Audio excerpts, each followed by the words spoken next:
Hello everyone, so this is a mini series on different features of TinyMCE editor. So we'll be talking about one more, that is how to add a table, because tables are very good for representing data in tabular format. So we'll be looking at them. So what you have to do is you have to go into the insert option, okay, because we are trying to insert something, right? So we'll go into insert option and then we can click on the table, right?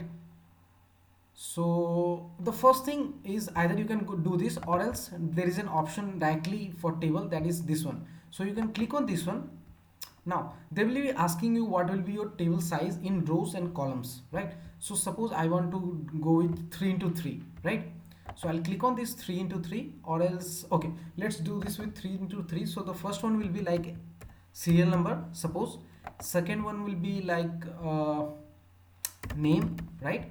And the third one will be branch, right? Now you can give one data as 1 and the second one as Vivek, right? And the third one is like CSE. Cool. Now suppose I want to add more rows to this thing, okay? So either one thing is I can delete this uh, table and I can add one more table with 3 rows, right?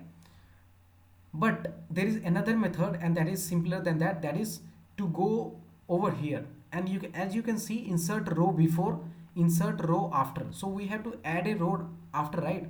So we can click on this thing, insert a row after, and then a new row has been inserted.